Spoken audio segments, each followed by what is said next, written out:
Terima kasih Anda kembali bersama kami di Metro hari ini. Pemirsa, mantan Jaksa Agung Muda Bidang Tindak Pidana Khusus Febri Adriansyah telah diperiksa oleh Kejaksaan Agung terkait dengan kasus dugaan korupsi dan TPPU di perkara PT Asabri. Meski menjalani pemeriksaan lebih dari 11 jam dengan menjawab 18 pertanyaan, Kejaksaan Agung ternyata belum melakukan penahanan terhadap Febri. Informasi selengkapnya tunggu apalagi bersama Kata Oma.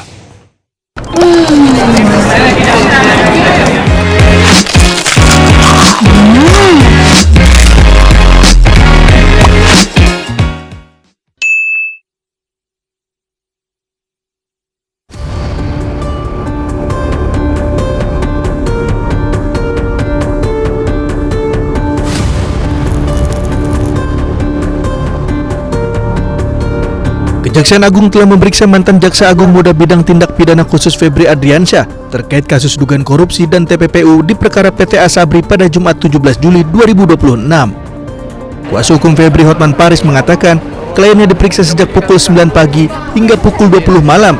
Dalam pemeriksaan selama kurang lebih 11 jam, terdapat 11 pertanyaan yang didalami penyidik terhadap Febri. Hotman mengatakan dalam pemeriksaan ini kliennya hanya diperiksa terkait kasus Asabri. Sementara untuk kasus dugaan korupsi Krakatau Steel dan pengadaan batu bara untuk PLTU tidak dilakukan. Ia menambahkan dari hasil pemeriksaan penyidik Kejagung juga memutuskan untuk tidak melakukan penahanan terhadap Febri. Ini sudah di BAP tadi dari jam berapa tadi? Jam 9. Dari jam 9 sampai baru selesai ada 18 pertanyaan. 18 pertanyaannya sudah dijawab dengan baik dan kesimpulannya tidak ada penahanan, diperiksa sebagai tersangka dan tidak ada penahanan hari ini. 18 pertanyaan. 18 pertanyaan. Oke. Hari ini hanya sebatas kepada kasus PT Asabri. Jadi sebagaimana ketahui ada 3 kasus, ya. Kasus pertama adalah PT Asabri, kasus kedua adalah kasus blackout di Sumatera. Kasus ketiga adalah menyangkut PT Krakatau Steel. Hari ini baru 1, ya, ada 18 pertanyaan yang pada dasarnya adalah 1 menyangkut mengenai apakah benar Tan Kian dia tahu memberikan uang 50M lebih. Jawabannya tidak, ya. Itu yang pertama. Yang jelas menyangkut duit tidak ada, ya.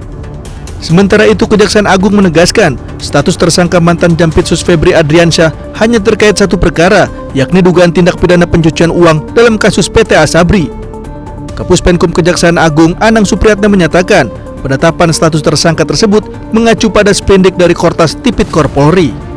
Dan juga adresi penetapan sprindik dan penetapan tersangka atas nama FA, dan di saat bersamaan juga penyidik Kejaksaan Agung telah memanggil saudara FA untuk diperiksa sebagai tersangka.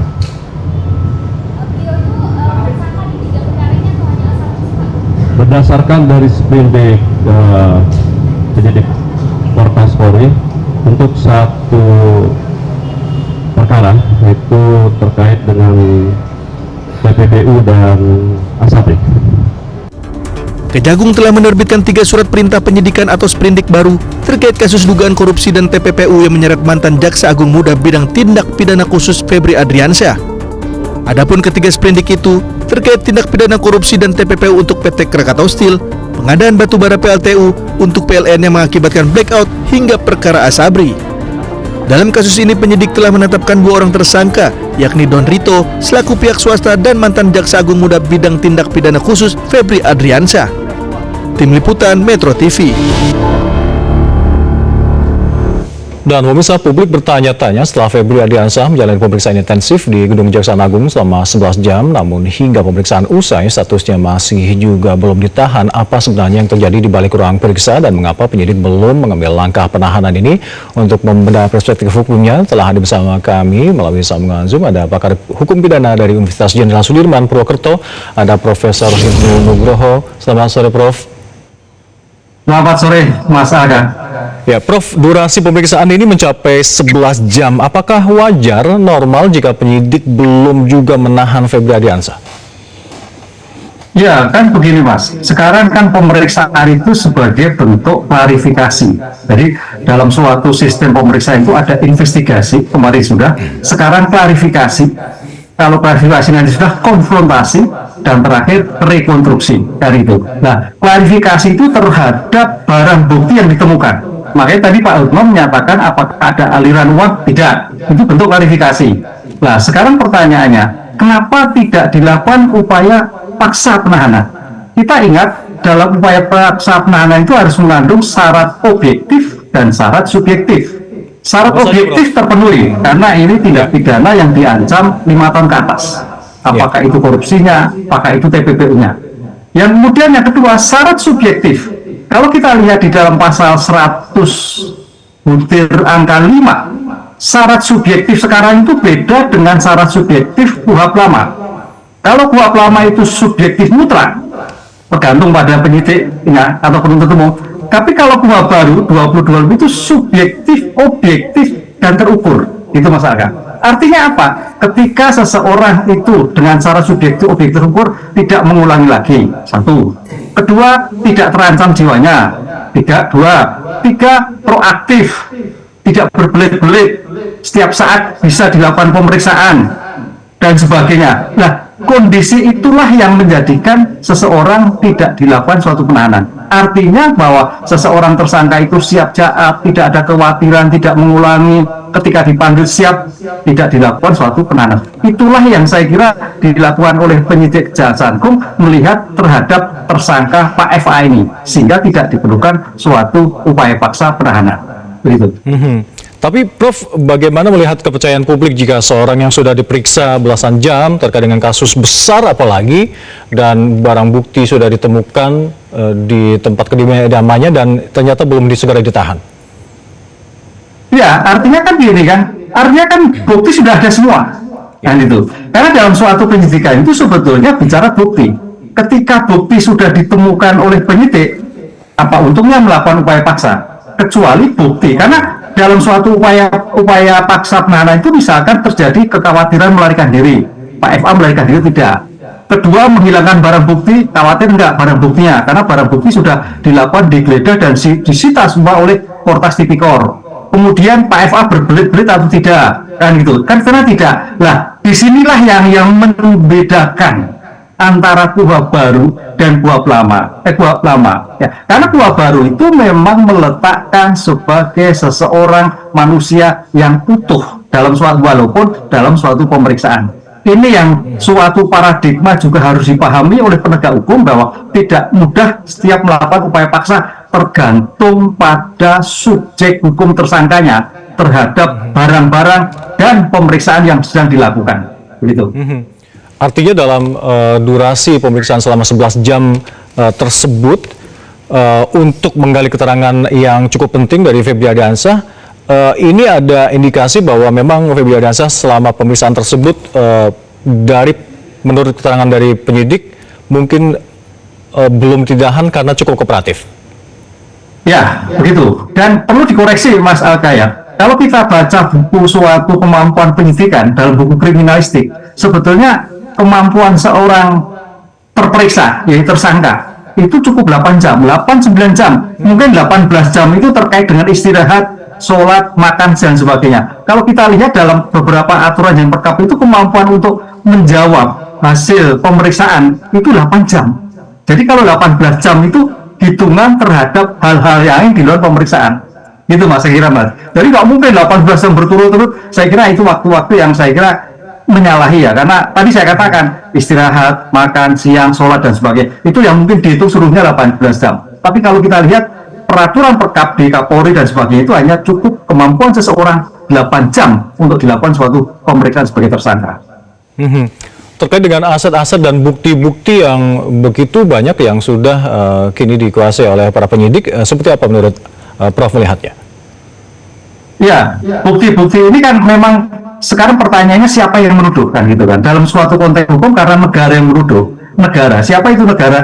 Penyidik, penuntut umum, hakim. Ini adalah sebagai bentuk wakil rakyat, wakil masyarakat, wakil negara tentang adanya suatu tindak pidana. Makanya ini berpikir dari subjektif mewakili masyarakat, tapi juga objektif terhadap hukumnya. Sehingga ketika nanti membuktikan, itu akan firm. Memang nanti dalam hukum acara pidana, di dalam pasal 4 itu, bahwa sistem peradilan pidana yang baru itu, bahwa hakim aktif, ya, perpaduan hakim aktif dengan pihak berhadapan. Siapa pihak berhadapan? Antara penyidik, antara penuntut umum, dan pengacara, berimbang. Disinilah nanti keadaan daripada penyidik itu mengumpulkan semaksimal mungkin bukti. Karena kita lihat bukti itu berkembang, Mas, dari saksi, ahli, surat, barang bukti. Nah, ditemukan itu barang bukti. Apa itu barang bukti? Mengacu pada 240, yaitu barang bukti itu barang atau alat sebagai untuk melakukan tindak pidana. Barang atau alat sebagai objek tindak pidana. Ketiga, terhadap aset.